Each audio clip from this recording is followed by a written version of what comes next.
Okay, Chapter 1, Pharmaceutic, Pharmacokinetic, and Pharmacodynamic phases. The pharmaceutic phase involves disintegration and dissolution. Disintegration is the breaking down. The further breaking down and dissolving into the diluent is the dissolution. Pharmacokinetics includes absorption, distribution, metabolism, and excretion. Pharmacokinetics is the process of a drug movement through the body that is necessary to achieve drug action. The four processes of pharmacokinetics are absorption, distribution, metabolism, and excretion. Absorption is basically the movement of these drug particles across the membrane. So if we give something oral, it absorbs through the stomach, through those membranes in those cells, and then out. Once it gets to the cells, it also absorbs into the cells. So there's kind of two places where absorption happens. It happens at the place where the route in which it's administered, whatever's appropriate to that route, like oral, it would be appropriate that it would be absorbed through the stomach. And then also at the cell itself. Pharmacokinetics. Absorption is the movement of the drug into the bloodstream after administration. So there are water-soluble and lipid-soluble drugs. Absorption is affected by the drug form, route of administration, GI mucosa, motility, food and other drugs, and changes in liver metabolism caused by the liver dysfunction or inadequate hepatic blood flow. There is the first pass effect right after absorption. Following absorption of oral drugs from the GI tract, they go into the vasculature up to the hepatic portal vein, whereby a lot of the drug is already metabolized into an inactive form and excreted. So thus it reduces the amount of active drug available to exert a pharmacologic effect.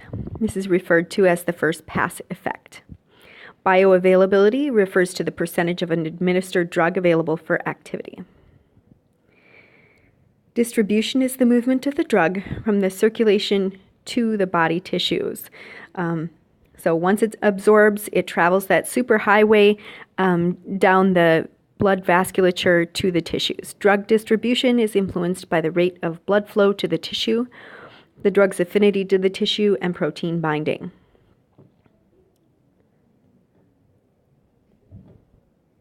Metabolism, or biotransformation, is the process by which the body chemically changes drugs into a form that can be excreted.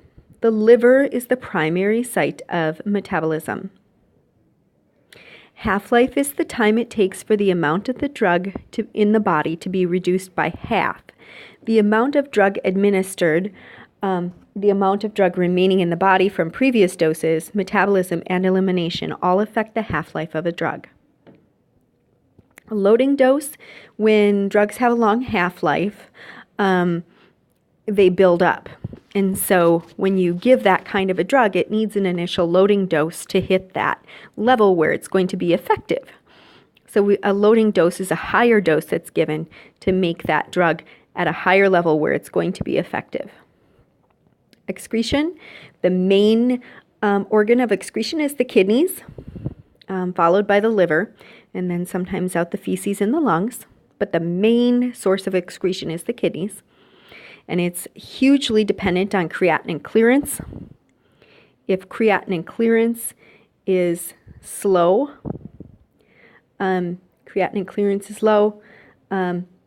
kidneys are going to be excreting things slowly. So you're going to get a buildup or a higher concentration of that drug. Pharmacodynamics are the study of the way a drug affects the body.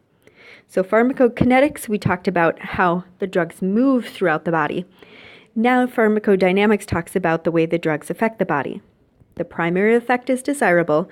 The secondary effect may be desirable or undesirable. Pharmacodynamics, we do talk about onset, peak, and duration. Onset is when the drug starts to work. The peak is when it's at its highest level, and the duration is the length of time in which it is effective. Receptor theory. Oftentimes drugs will bind to receptors outside of cells and cause the changes that they need to make their effects on the body. We'll talk about these a little bit later. Pharmacodynamics, categories of drug action. Drugs can stimulate or depress different aspects of a cell. They can replace something that's missing. They can inhibit or kill off organisms. They can also cause irritation. The therapeutic index is the narrow range in which that drug works. So measures the margin of safety of a drug. So if your levels of that drug are too low, the med isn't going to work. If your med levels are too high, then it'll be toxic. We also talk about peak drug levels.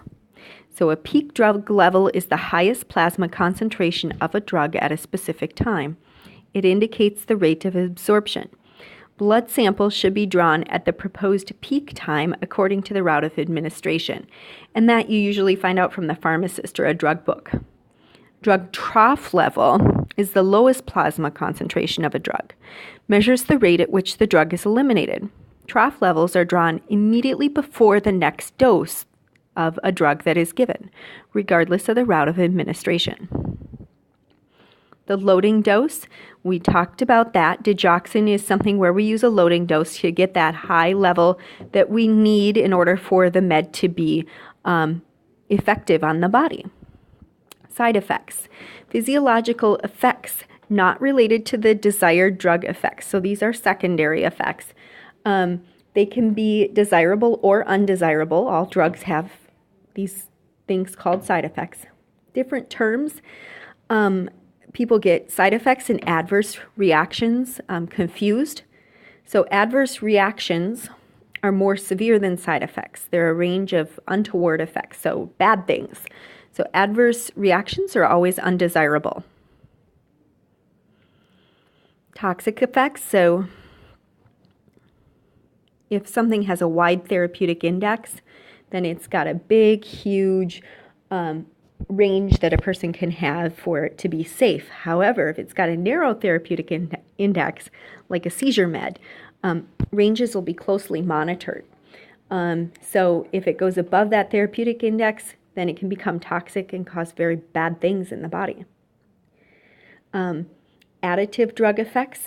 So this is like stacking one Lego on top of another Lego. You have Lego A and Lego B stacked on top of each other. The effects are that of Lego A and Lego B. Diuretic plus a beta blocker, they both lower blood pressure. So they both add to the problem of lowering the blood pressure.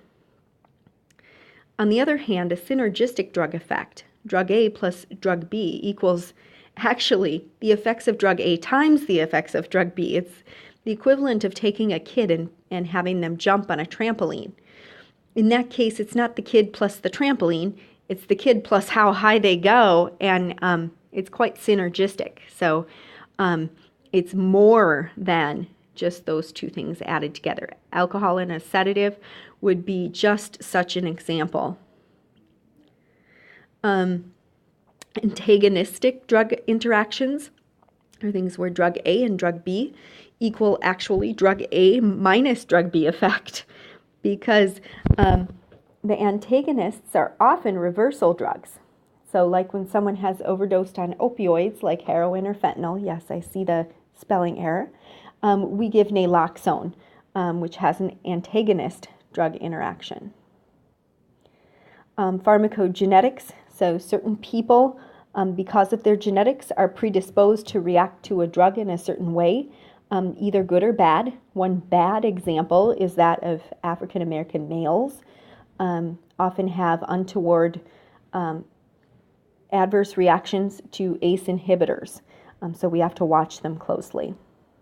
Tolerance and tachyphylaxis, these are both a decreased responsiveness to the drug. However, tolerance happens over a long time. Tachyphylaxis happens quickly. Placebo effect is if you give something that actually doesn't have a chemical structure to cause an effect, but somehow that effect does happen anyway. It happens in about 1/3 of people. The nursing process we discuss in another lecture. This just kind of goes over what we've been going through. So if you look at this, a patient has liver and kidney disease. He's given a medication with a half-life of 30 hours. The nurse expects the duration of this medication to increase. And it's again because of that liver and kidney disease. So when assessing older adults and those with renal dysfunction, the nurse knows that the creatinine clearance is usually C, decrease.